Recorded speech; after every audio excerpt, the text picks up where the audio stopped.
Désolé pour la coupure, bien-aimé dans le Seigneur. Si vous avez remarqué ces derniers temps, je fais des vidéos soit en deux parties ou il y a parfois des coupures durant la vidéo. C'est simplement parce que la carte mémoire elle est vite pleine. Pour le moment, c'est le problème avec le GSM. Donc je suis en train de voir un moyen que je vais trouver pour essayer de remédier à cela. Donc pour le moment, souffrez que je puisse faire les vidéos soit en deux parties ou voilà. Donc en attendant que je trouve une solution à ça. Donc j'étais en train de dire, bien aimé, que en réalité la parole n'est pas séparée de l'esprit. C'est pourquoi quand elle vient, elle est toujours accompagnée de l'esprit bien-aimé dans le Seigneur. C'est pourquoi c'est impossible que quand Christ vient se bâtir, s'établir dans la vie d'un homme, quand Christ vient habiter dans un homme, c'est impossible que cet homme-là n'ait pas le discernement. C'est impossible que cet homme-là n'ait pas la connaissance. C'est impossible que la vie vienne en une personne et qu'elle puisse lui permettre de manquer de la clairvoyance, bien-aimé dans le Seigneur. C'est impossible. Quand Christ vient, parce que la Bible dit qu'en lui habite corporellement toute la plénitude de la divinité, bien-aimé dans le Seigneur. C'est vrai que quand Christ vient dans un homme bien-aimé dans le Seigneur, il vient avec toute la puissance, toute la gloire de Dieu. Maintenant, c'est vrai que dans la marche, puisque c'est un modèle, que ce soit lui-même avec ses disciples, que ce soit la marche avec les gens comme les Ézéchiel, que nous avons vu, les prophètes de la parole, elle vient, cette parole-là, quand elle se révèle par petites portions, bien aimé dans le Seigneur. C'est pourquoi, quand on remarque Élisée, il disait, donne-moi une portion de toi. Quand Élie était en train de partir, il a demandé une portion de la puissance qui agissait en Élie. C'est qu'en fait, quand la parole vient, pendant le déroulement, qu'elle chemine pour que l'homme atteigne la stature parfaite de Dieu, parce que quand elle vient aujourd'hui, la stature parfaite pleine n'est pas là. C'est portion par portion, bien aimé dans le Seigneur. Et cette portion que la parole nous donne, elle est accompagnée de l'esprit d'Élohim, bien aimé dans le Seigneur. Est accompagné de l'esprit. À chaque fois que la parole descend, l'esprit accompagne, bien aimé dans le Seigneur. Quand Christ a été baptisé, lui-même la parole, il a été baptisé dans les eaux par Jean le Baptiste. La Bible dit que l'esprit est descendu sous la forme du colore. Il y a toujours le témoignage de l'esprit qui suit la parole, bien aimé dans le Seigneur. Et ça a toujours été ainsi, ça a toujours été une complicité. Ainsi, entre la parole et l'esprit bien-aimé dans le Seigneur, ils ne sont pas séparés. Donc, bien-aimé dans le Seigneur, je vais lire comme ça, on a un peu l'intégralité de l'histoire ici. La Bible nous dit ici, je vais essayer, j'ai un peu la lumière, des flashs de la caméra aux yeux. Je vais essayer d'incliner un petit peu. La main de l'Éternel fut sur moi, et l'Éternel me transporta par son esprit et me déposa dans un lieu, au milieu d'une vallée remplie d'ossements. Il me fut passé auprès d'eux, tout autour, et voici, ils étaient fort nombreux, et la surface de la vallée, ils en étaient recouverts, elle était pleine d'ossements. Il me dit, fils de l'homme, ces eaux pourront-ils revivre? Je répondis, Seigneur, tu le sais.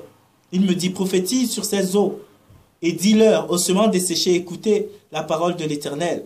Ainsi parle l'Éternel, le Seigneur des armées, à ces eaux. Voici, je vais faire entrer en vous un esprit et vous vivrez. Je vous donnerai des nerfs, je ferai croître sur vous de la chair, je vous couvrirai de peau, je mettrai en vous un esprit et vous vivrez. Et vous saurez que je suis l'Éternel des armées. Je prophétisais selon l'ordre que j'avais reçu. Et comme je prophétisais, il y eut un bruit, et voici, il se fit un mouvement énorme. Et les eaux s'approchèrent les uns des autres. Je regardais, et voici, leur vint des nerfs, la chair crue et la peau les couvrit par-dessus. Mais il n'y avait point en eux l'esprit. Comme je l'ai dit, la parole était d'abord là et puis l'esprit vient. Et il me dit, prophétise et parle à l'esprit. Prophétise, fils de l'homme. Et dis à l'esprit, ainsi parle le Seigneur l'Éternel. Esprit, viens des quatre vents, souffle sur ces morts et qu'ils revivent. Je prophétisais selon l'ordre qui m'était donné. Et l'esprit entra en eux et ils reprirent vie. Ils se tinrent sur leurs pieds. C'était une armée nombreuse, très nombreuse. Donc voilà, bien aimé dans le Seigneur, l'aspect que je voulais tirer ici, ou les différents aspects que je voulais retirer ici, c'est que c'est la parole, comme le titre du partage était intitulé, quel est le pouvoir qui libère de la mort? C'est la parole qui libère de la mort au travers d'Élohim. Ou c'est plutôt Elohim au travers de la parole, de sa parole qui est Yeshua, Jésus, qui libère de la mort. Et en deuxième phase de la mort, c'est une force, c'est une entité. La mort n'est pas seulement sur le plan physique, la mort est aussi spirituelle. De toute façon, tout ce qui est en dehors de la vie, qui est Elohim, qui est Dieu le Père, tombe sous le coup de la mort parce que c'est la mort qui règne. C'est la mort qui a l'autorité sur le monde dans lequel nous vivons aujourd'hui. C'est la mort qui régit comme autorité suprême dans le monde des vivants que nous avons. C'est pourquoi tout meurt, bien aimé dans le Seigneur. Même s'il faut des milliards d'années, tout finit par passer, bien aimé dans le Seigneur, parce qu'ils sont régis par une puissance, parce qu'ils sont régis par une autorité. Donc, la mort n'est pas que physique, elle est aussi spirituelle. Et le prince de la mort, c'est Satan qui détient captif. Et être dans la mort, ce n'est pas seulement être mort physiquement, c'est être en dehors du Dieu le Père qui est la vie.